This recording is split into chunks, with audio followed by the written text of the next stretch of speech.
Teniendo en cuenta la Estrategia de Seguridad Nacional de Estados Unidos, como mencionamos antes, y que China es el objetivo principal señalado por la administración estadounidense, esto es lo que dijo el actual presidente del Estado Mayor Conjunto sobre China.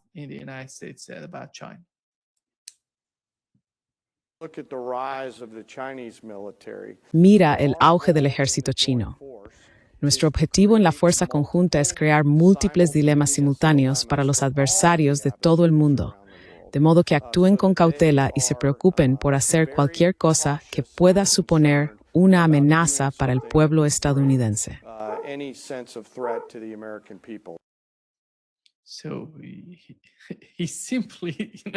Así que básicamente está reuniendo a toda esta gente para contraatacar. Verás, Matt, me sorprendieron un poco este tipo de estrategias por su parte. Son estrategias fallidas, estrategias que ya han demostrado fracasar hasta ahora, pero siguen defendiéndolas, siguen abogando por ellas.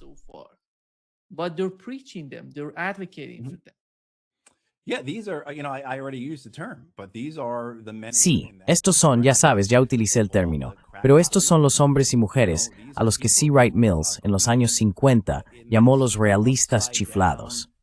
Ya sabes, son personas que creen en este mundo al revés, completamente absurdo, donde no saben o no les importa, o simplemente son inmunes a comprender lo que realmente ha ocurrido antes, y mucho menos a tener algún grado de empatía estratégica o comprensión de sus adversarios. Esto se ve en todo el ejército estadounidense. Justo hoy, creo, o quizá fue ayer, estaba leyendo comentarios del general estadounidense a cargo de la OTAN. Perdón, porque varios meses después todavía no sé pronunciar su nombre, Grinch, o como se llame. His name, Grinch, whatever it is, yeah. But saying how it's a certainty, essentially. Pero ya sabes, él decía que es prácticamente una certeza que si China atacara Taiwán, lo cual, según su manera de hablar, está programado con toda seguridad para 2027, según esas personas, entonces Vladimir Putin también haría algo. En sus palabras, el hombre al mando de la OTAN dijo que ya se ha acordado básicamente que Xi iría a ver a Putin y le diría, oye, voy a atacar Taiwán. Te convendría atacar Europa mientras estén desequilibrados. Y la certeza, una vez más, con la que hablan de estas cosas, la forma en que un tipo como el general Kane habla de las cosas, así como el tipo de lenguaje adornado que te enseñan como teniente, para que parezca que eres una especie de estrella estratégica.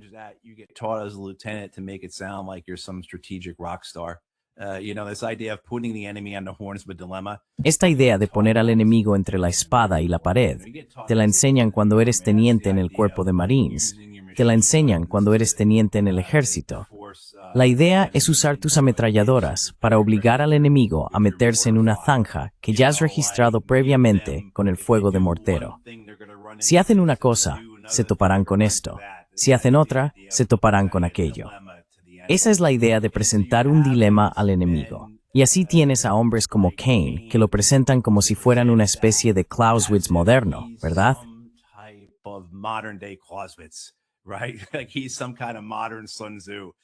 Es una especie de Sun Tzu moderno. Y todos los aduladores, todos esos en los medios y los analistas, así como los demás oficiales a su alrededor, no harán más que maravillarse de lo brillante que es, o de lo perspicaz que es, o de lo sabio que es, cuando en realidad lo único que hacen es volver a empaquetar la terminología que se aprende cuando eres teniente, y luego añadir esa seguridad sobre otros países, sobre otros líderes. ¿Basada en qué? Sabes, hay una parte realmente buena en el libro de Bob Woodward sobre la decisión de Obama de intensificar la guerra en Afganistán en 2009. Ese libro se llama Las Guerras de Obama.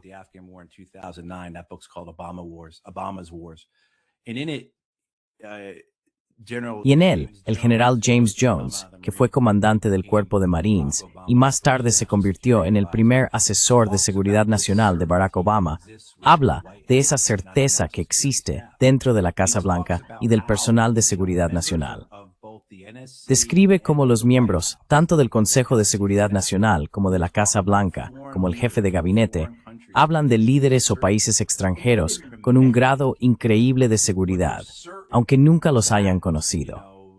Dicen estar seguros de que el líder supremo actuará de cierta manera, o que tal persona responderá de tal forma, o que el Partido Comunista Chino aprobará algo porque son perversos y todo lo que desean es algo insidioso.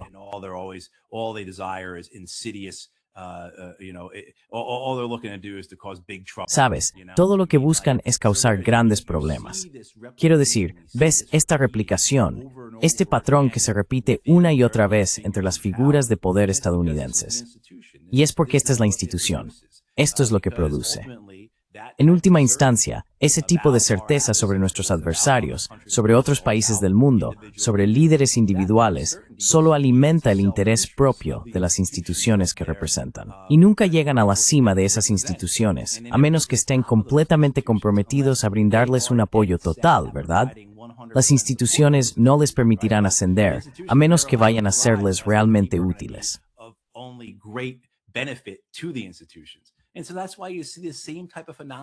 Y por eso ves que el mismo tipo de fenómeno ocurre una y otra vez. Ya sea que Kane esté reempaquetando la terminología que escuché como teniente en 1998 en la Escuela Básica de Quantico, Virginia, o que se trate de esta estrategia de seguridad nacional, que claro, parece que hay cierto método en la locura de Trump en el mundo, pero cuando levantas la vista del papel después de leerla, te das cuenta de que, es lo mismo de siempre. Portaaviones frente a la costa de alguien, envío de drones, incautación de los activos de otras naciones, guerra económica contra ellas, y así sucesivamente.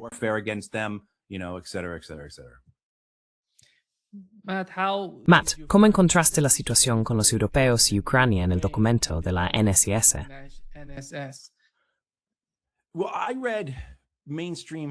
Bueno, leí los artículos de los medios de comunicación antes de leer el documento, y en realidad me sorprendió lo poco. Bueno, no debería decirlo así. Me sorprendió la cantidad de atención que el documento dedicaba a Europa y cómo podía interpretarse de una manera favorable hacia Europa. Sabes, los artículos de prensa que leí antes de leer el documento eran histéricos respecto a que todo el propósito de la administración Trump era básicamente apuñalar a Europa por la espalda. ¿Verdad? Quiero decir, sí, había comentarios en esa estrategia de seguridad nacional que eran extraños, y creo que infundados y ridículos, como la preocupación por que Europa estuviera perdiendo sus valores occidentales y en esencia su blancura, que es lo que les preocupa. ¿Sabes? Creo que eso es tan incendiario, ridículo.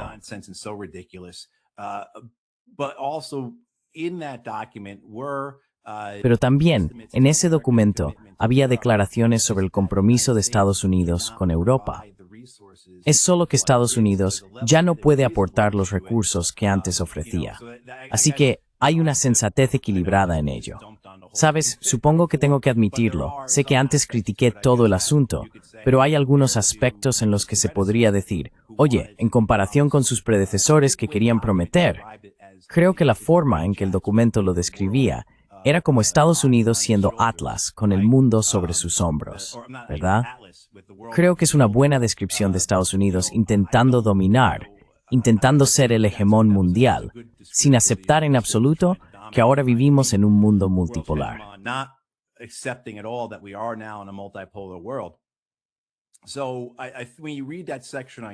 Así que, cuando lees esa sección sobre Europa, ves que existe esta decisión por parte de Estados Unidos de que no puede ser el policía del mundo. No puede proporcionar los recursos, la generosidad, la magnanimidad necesarias, creo, tal como lo describe el documento, como lo hizo en otro tiempo. Al mismo tiempo, deja claro que la estabilidad de Europa es un interés fundamental para Estados Unidos. Es el segundo interés después del hemisférico, así que se sitúa por encima de todo lo demás. En realidad, tengo que detenerme un segundo. Quizá así estaba antes, no lo recuerdo, pero la estabilidad europea es un interés esencial para Estados Unidos.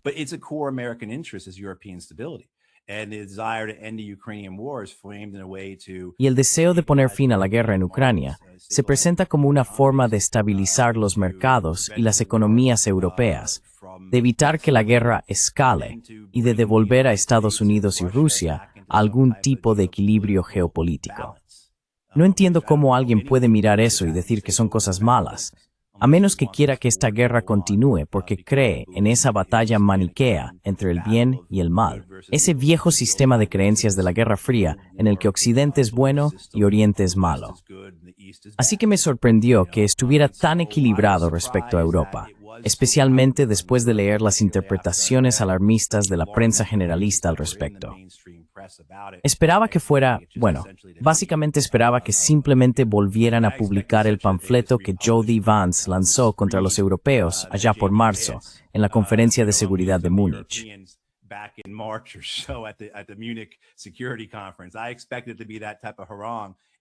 Esperaba que fuera ese tipo de arenga, y no lo fue. Hay elementos de eso ahí, desde luego.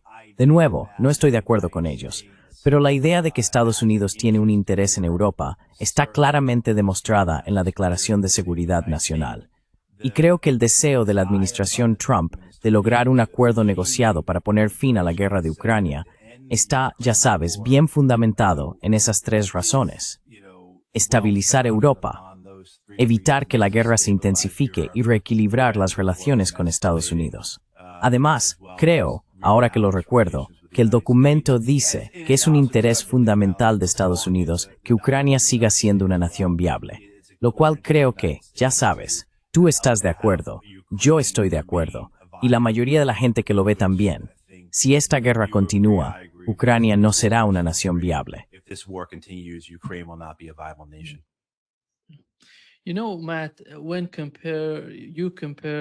Sabes, Matt, cuando comparas, como todos nosotros hemos comparado, la estrategia de seguridad nacional de Estados Unidos con la del Reino Unido, ellos publicaron su estrategia de seguridad nacional el año pasado.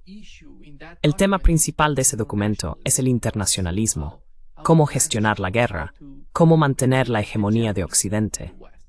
Pero se puede ver que el tono ha cambiado en la nueva estrategia de seguridad nacional bajo Donald Trump, al menos sobre el papel, en la forma en que hablan de Ucrania, del conflicto en Europa y del conflicto más amplio entre Estados Unidos, Occidente y Rusia. ¿Crees que hoy existe algún tipo de diferencia entre Washington y Londres en cuanto a esta idea de hegemonía y cómo quieren ejercerla?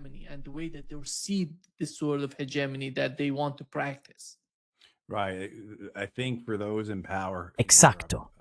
Creo que para quienes están en el poder en Europa, prácticamente en la mayoría de las capitales, con algunas excepciones, pero en los países escandinavos, en el E3 como los llaman, y en los Países Bajos, existe un deseo de mantener el statu quo. Hay un temor de que cualquier cambio sea peor para ellos. Creo que los líderes europeos reconocen lo débil que es Europa, que durante estos últimos 30 años, desde el final de la Guerra Fría, cuando Europa realmente podría haberse redefinido con cierto grado de autonomía respecto a Estados Unidos, con cierto grado de independencia del imperio estadounidense.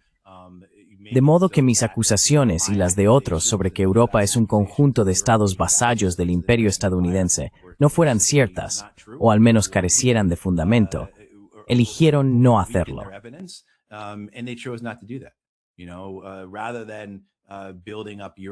En lugar de convertir Europa en un centro tecnológico y educativo, en lugar de ser un centro de manufactura avanzada, no lo hicieron. Decidieron ser una versión reducida de Estados Unidos.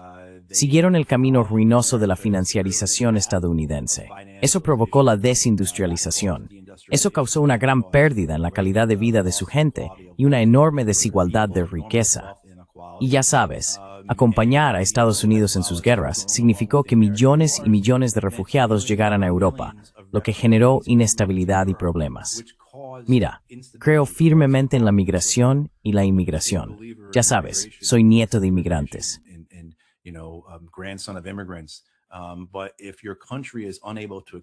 Pero si tu país no puede aceptar a un gran número de personas, por muy buenas que sean tus intenciones, van a surgir problemas. Así que los europeos están lidiando con todo eso. Y creo que en Europa hay un liderazgo que no tiene otra visión del mundo que la de la que provienen, la que acabo de describir, que lo mejor para ellos, la forma en que mantienen su hegemonía, es ser parte del imperio estadounidense y ser los primeros de los vasallos. Así es como tienen su poder. Así es como mantienen dominantes, ¿verdad? Así es como importan.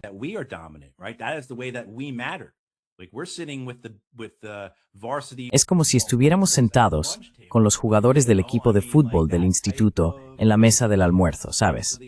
Quiero decir, ese tipo de relación. Así que la idea de renunciar a eso, de perderlo, es anatema. Da miedo. Exacto. Y también es realmente peligroso. Porque ¿qué más tenemos? Por eso se ha visto el miedo que tienen estos políticos, no a los otros partidos, sino a los partidos nuevos, más independientes o alternativos, incluidos los de extrema derecha. Y eso es algo que desde luego no quiero ver. No quiero ver a partidos de extrema derecha llegar al poder en el Reino Unido o en Alemania.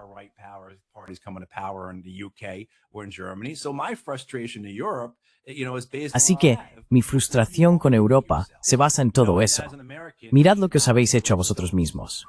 Y como estadounidense, por supuesto que no debería tirar piedras. Pero ya sabes, esta idea de Europa en relación con Estados Unidos, Europa en relación con el imperio, y dónde están ahora, y el hecho de que lo que están aferrando es el legado, el resto del imperio estadounidense moribundo. Al menos, la administración Trump tiene la comprensión, tiene la honestidad intelectual. No sé si están dispuestos a actuar realmente en consecuencia o no. No creo que lo estén. Y, como dije antes, levantas la vista del papel y están actuando de igual que sus predecesores.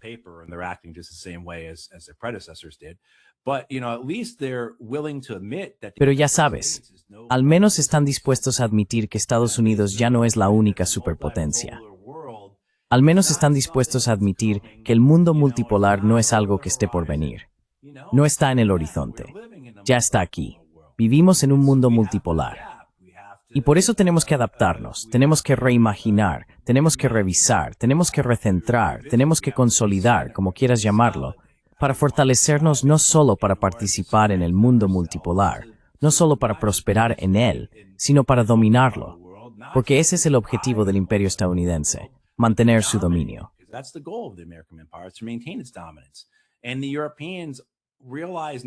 Y los europeos se dan cuenta ahora de que eso no los incluye.